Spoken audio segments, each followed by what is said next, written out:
रूस यूक्रेन युद्ध के बाद से गेहूं की कमी से जूझ रही दुनिया को उस वक्त और बड़ा झटका लग गया जब 14 मई को भारत सरकार की तरफ से गेहूं निर्यात पर प्रतिबंधों का ऐलान किया गया। भारत में हीट वेव के कारण गेहूं उत्पादन कम होने की आशंका है, जिससे घरेलू बाजार में कीमतें बढ़ गई हैं। इसे देखते हुए भारत ने गेहूं निर्यात पर प्रतिबंध लगा दिया। भारतीय गेहूं का प्रमुख खरीदार संयुक्त अरब अमीरात भी इस प्रतिबंध से परेशान हो उठा है, क्योंकि देश में आटे की कीमतों में भारी बढ़ोतरी हो रही है।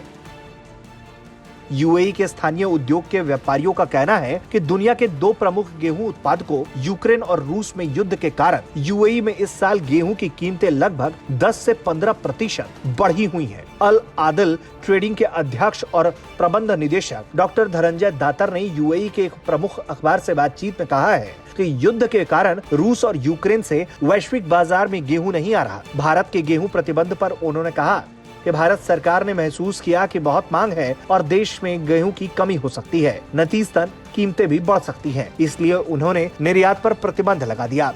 डॉक्टर दातर का कहना है कि भारत ने आश्वासन दिया है कि प्रतिबंध के बावजूद वो यूएई और सऊदी अरब को गेहूं की आपूर्ति करेगा, लेकिन अभी तक किसी व्यापार समझौते को मंजूरी नहीं दी गई है। उन्होंने कहा है कि मुझे 3-4 महीने पहले पता चला था कि गेहूं पर प्रतिबंध हो सकता है, इसलिए हमने सुनिश्चित किया कि हमारे पास अगले 8 से 9 महीने के लिए गेहूं के पर्याप्त भंडार हों।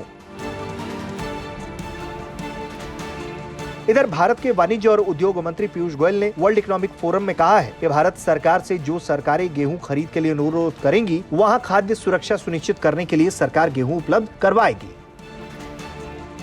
साल 2020-21 में यूएई ने भारत से 3,30,707.74 मीट्रिक टन गेहूं की खरीद की। वो भारतीय गेहूं का तीसरा सबसे बड़ा आयातक देश है। डॉक्टर दातार का कहना है कि भारत से गेहूं नहीं मिलता है तो यूएई को ऑस्ट्रेलिया से गेहूं आयात करना पड़ सकता है। उन्होंने कहा कि यूएई के लिए पाकिस्तान भी गेहूं आयात करने के लिए एक वैकल्पिक देश हो सकता है, लेकिन वहाँ भी गेहूं की फसल पर्याप्त नहीं है। पाकिस्तान के पास गेहूं का स्टॉक भी कम है, तो इस हिसाब से यूएई के पास बस एक विकल्प ऑस्ट्रेलिया बचता है। हालांकि भारत ने अपने मित्र देश यूएई को पूरी तरीके से आश्वासन दिया हुआ है कि वो हर हाल में यूएई की जरूरत को पूरा करने का काम करेगा।